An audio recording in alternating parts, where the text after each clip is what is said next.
வணக்கம், வாழ்க வளமுடன். நம்ம இன்றைக்கி பார்க்க போகிறது என்ன அப்படின்னா, மாசி மாதத்தினுடைய சிறப்பு பலன்கள். பொதுவாக இந்த மாசி மாதத்தில் பார்த்திங்கன்னா மகம் நட்சத்திரமும் பௌர்ணமியும் இணைந்த நாள் தான் மாசி மகம். சமயபுரம் மாரியம்மன் பிறந்த நட்சத்திரம் எது அப்படின்னு பார்த்தோம்னா மகம் நட்சத்திரம். அதனால தான் அந்த அம்பாள் பேர் மகமாயின்றோம். இந்த மாசி மகத்தில் பார்த்திங்கன்னா மிக சிறப்பானது மகா சிவராத்திரி வரக்கூடியது. அதே போல் காரடையான் நோன்பு, சுமங்கலிகளுடைய பூஜைகள். இந்த மாசி மாதத்தில் பார்த்திங்கன்னா கோவில்கள், புனித நீராடல், பித்ருக்களுக்கு செய்ய வேண்டிய தர்ப்பணம், முருகன் வழிபாடு, சிவன் வழிபாடு, அம்பிகை வழிபாடு எல்லாமே ஒரு அற்புதமான பலனை தந்துவிடும். அப்படி ஒரு இருக்குது இந்த மாசி மாதத்தில்.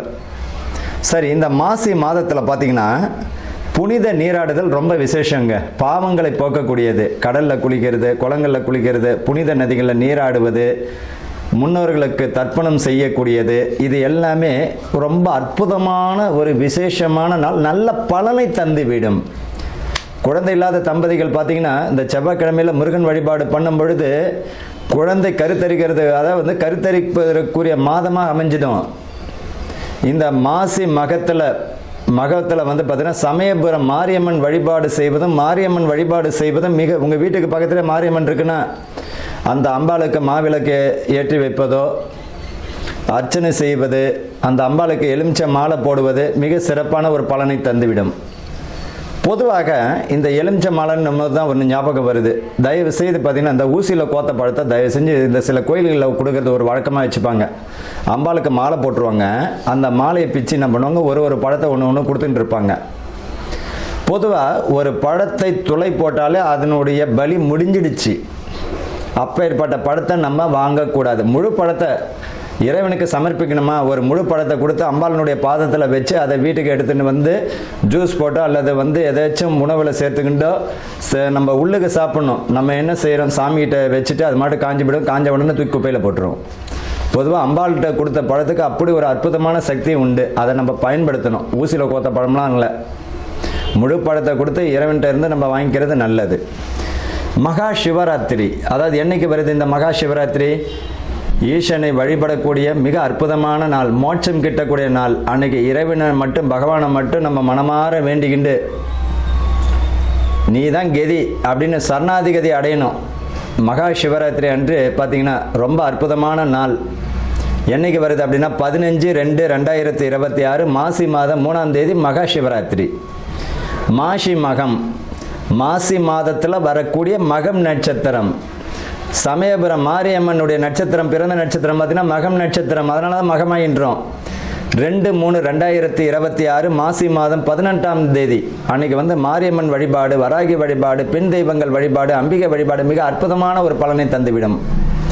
காரடையான் நோன்பு, கணவனுடைய ஆயுள் பலமும் குடும்பத்தில் நிம்மதியும் புத்திர விருத்தியும் வம்ச விருத்தி தரக்கூடிய நாளாக அமைஞ்சிடும். அன்றைக்கி பார்த்திங்கன்னா சுமங்கலிகள் பார்த்திங்கன்னா இந்த காரடையான் நோன்பு இருக்கிறது மிக சிறப்பான ஒரு பலனை தந்துடும். அன்றைக்கி பார்த்திங்கன்னா கோயிலில் உங்களால் முடிஞ்சது மாங்கல்ய சவரடு, வெத்தலை பாக்கு, பழம், பூவு, மங்கள பொருட்கள், மஞ்சள், குங்குமம், உங்களால் முடிஞ்சதுன்னா ஏதாவது ஒரு துணி வச்சு ஒரு 5 சுமங்களுக்கு உங்களால் எத்தனை பேருக்கு தர முடியுமோ தருவது மிக அற்புதமான பலனை தந்துவிடும். குடும்பத்தில் நிம்மதி இல்லாதவங்க, கணவன் மனைவிக்குள்ள பிரச்சனையாக இருக்குது, குடும்பத்தில் நிம்மதியாக இல்லை, செல்வங்கள் வரக்கூடிய பணம், சம்பாதிக்கக்கூடிய பணம் கையிலே நிற்கலை, இவங்கெல்லாம் பார்த்திங்கன்னா இந்த காரடையான் நோன்பு வருஷம் இருப்பது மிக சிறப்பான பலனை தந்துவிடும். அவ்வளோ அற்புதமான நலம் இந்த மாசி மகத்தில் வரக்கூடிய முக்கியமான தினங்கள்.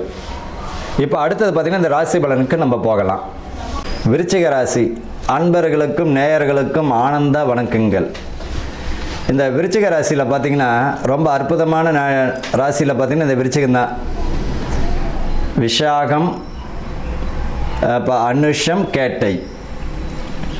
ஓம் என்ற பிரணவ மந்திரம் உருவானதும் இந்த விஷாகம்தான். அனுஷத்தில் ஒரு அனுகிரகம். காஞ்சி மகா பெரிவா பிறந்ததும் அனுஷம்தான். அன்னை மகாலட்சுமியினுடைய நட்சத்திரம் அனுஷம். கேட்டை பார்த்திங்கன்னா இந்த புதனுடையது. சித்தர்மார்கள் அதிகமாக இந்த கேட்டை நட்சத்திரத்தில் பிறந்திருப்பாங்க. இந்த விருச்சிக ராசியில் பார்த்தீங்கன்னா பிறந்தவர்களுக்கு இந்த வருஷம் இந்த மாதம் எப்படிப்பட்ட பலன் அற்புதமாக இருக்கும் அப்படின்னா, தொழிலில் நல்ல சாதகமான சூழ்நிலை தருவதற்கு வாய்ப்புகள் உண்டு. புதிய தொழில் அமைவதற்கு வாய்ப்புகள் வந்துவிடும். ஏற்கனவே நடத்திய தொழிலில் கொஞ்சம் விரிவுபடுத்துவீங்க. மாணவர்கள் பார்த்திங்கன்னா கல்வியில் ரொம்ப கவனம் செலுத்துவது நல்லது. இந்த மாதத்தில் வந்து நீங்கள் எந்த அளவிற்கு கவனமாக இருக்கீங்க, எந்த அளவிற்கு நீங்கள் வந்து உழைக்கிறீங்களோ அந்த அளவுக்கு நல்ல ஒரு வெற்றியை தரக்கூடிய மாதமாக இருக்கும். ரொம்ப அற்புதமாக இருக்குது. சுப காரியங்கள் என்பதை விட சுப விரயங்களுக்கு நல்ல பலனை தந்துடும். இடமாற்றம், ஊர் மாற்றம் தருவதற்கு வாய்ப்புகள் உண்டு. பூர்வீகத்தில் போய் சேர்றவங்களும் பார்த்தீங்கன்னா இந்த ராசிக்காரங்கள் தான். எங்கள் தாத்தா பிறந்த ஊர் அப்படின்வாங்க. அந்த பூர்வீகத்தில் போயிட்டு இவர்கள் வீடு கட்டி வாழ்வதற்கும் மண் வாங்குவதற்கும் அங்கேயே பூர்வீகத்தில் வீடு கட்டக்கூடிய அமைப்பு எல்லாமே இந்த விருச்சிக ராசிக்காரர்களுக்கு இந்த மாசி மாதத்தில் அஸ்திவாரம் போடுவீங்க. வீடு வந்து பார்த்திங்கன்னா தடைகள் இருந்தவங்களுக்கெல்லாம் இந்த மாசி மாதத்தில் ஒரு ஃபினிஷிங் ஸ்டேஜ் வந்துடும். திருமணம் வயதுடைய பிள்ளைகளுக்கு வரன் அமைவதற்கு வாய்ப்புகள் உண்டு. இந்த காலகட்டத்தில் வந்து பார்த்திங்கன்னா பணத்தை வந்து தேவையில்லாத விஷயத்துக்கு பயன்படுத்தாமல் சுப விரயமாக பண்ணிவிடுங்க. வீடு கட்டக்கூடியது, மண் வாங்கக்கூடியது, நகை வாங்கக்கூடியது அந்த அமைப்பில் இருக்கிறது நல்லது. இந்த ராசிக்காரர்களுக்கு சொத்து சுகம் சேர்வதற்கு வாய்ப்புகள் உண்டு. குடும்பத்தில் விட்டு கொடுத்து போகிறது நல்லது. அதே போல் வந்து பார்த்திங்கன்னா தேவையில்லாத மனக்குழப்பம், தேவையில்லாத மனசங்கடங்கள், தேவையில்லாத விஷயங்கள்லாம் மனதை செலுத்துவது பெண் பிள்ளைகளுக்கு வரக்கூடிய வாய்ப்புகள் உண்டு. அதில் கவனமாக இருக்கணுங்க.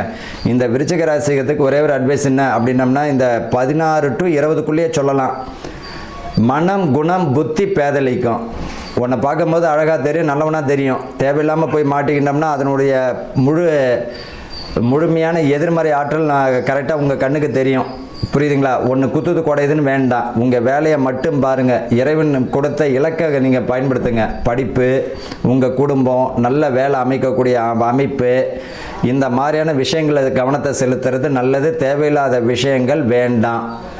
அதே போல் வந்து பார்த்திங்கன்னா உங்கள் வெளியே நடக்குது ஒரு பிரச்சனைகள் வருதுன்னா அது குடும்பத்தில் சொல்கிறது நல்லது. உங்களுடைய பெற்றவங்கள்ட்ட சின்ன விஷயமா இருந்தாலும் சொல்லி அதுக்கு சுமூகமாக தீர்வு காணுங்க. மனம் வந்து பார்த்திங்கன்னா சஞ்சலிக்கக்கூடிய மாதமாக இருக்கும். படிப்பு போயிடும். அதனால் படிப்பில் கவனத்தை மட்டும் செலுத்துங்க. தொழிலில் வந்து நல்ல முன்னேற்றம் தரும். வெளியிடம் வெளிநாடு செல்பவர்களுக்கு அஸ்திவாரம் போடக்கூடிய மாதமாக இருக்கும். தொழிலில் நல்ல ஒரு முன்னேற்றமான சூழ்நிலை தரும். அதே போல் கடன் வாங்குறீங்கன்னா 1க்கு 1000 முறை யோசித்து வாங்குறது நல்லது. அடைக்க முடியாமல் போயிடும். அதில் கவனமாக இருக்கிறது கொஞ்சம் பார்த்துக்கணும். பங்கு வர்த்தகத்தில் வந்து பார்த்திங்கன்னா நல்ல ஒரு முன்னேற்றமான சூழ்நிலை தருவதற்கு வாய்ப்புகள் உண்டு. ஆக மொத்தத்தில் பார்த்திங்கன்னா இந்த விருச்சிக ராசிக்காரர்களுக்கு இந்த டைம் வந்து நல்ல ஒரு அற்புதமான பலன் தரும். வாழ்த்துக்கள். வாழ்க வளமுடன். இப்போ நம்ம இந்த மாசி மாதம் பலன்கள், நட்சத்திர பலன்கள், 27 நட்சத்திரங்கள். ஒவ்வொருவரும் ஏதேனும் ஒரு நட்சத்திரங்களில் பிறந்திருப்பார்கள். ஒருவரும் ஏதேனும் ஒரு நட்சத்திரத்தில் பிறந்திருப்பார்கள். அப்படி ஒவ்வொரு நட்சத்திரத்திற்கும் ஏதாச்சும் ஒரு குணாதிசயம் உறுதியாக உண்டு. ஏதாச்சும் ஒரு குணாதிசயம் இருக்கும். 27 நட்சத்திரக்காரர்கள் ஏதோ ஒரு வித்தியாசம் இருக்கும். இந்த மாசி மாதத்தில் எந்த மாதிரியான பலன்கள் இந்த நட்சத்திரக்காரர்களுக்கு நடக்க போகுது? உங்களுடைய ஜனன ஜாதகத்தில் அஸ்வினி நட்சத்திரம்னா அதுதான் உங்களுடைய ஜென்ம நட்சத்திரம். இப்போ இந்த 27 நட்சத்திரக்காரர்கள் அஸ்வினி முதல் ரேவதி வரை இந்த மாசி மாதத்தில் எந்த மாதிரியான நற்பலன்கள் நடக்க போகிறது, எதெல்லாம் நம்ம கவனமாக இருக்கணும் அப்படின்றத பற்றி தான் இந்த 27 நட்சத்திரத்திற்குரியதை பார்க்க போகிறோம். கேட்டை நட்சத்திரம் அன்பர்களுக்கும் நேயர்களுக்கும் ஆனந்த வணக்கங்கள். கேட்டை நட்சத்திரக்காரர்கள் புதன் பகவானினுடைய ஆதிக்கமுடைய நட்சத்திரம் கேட்டை.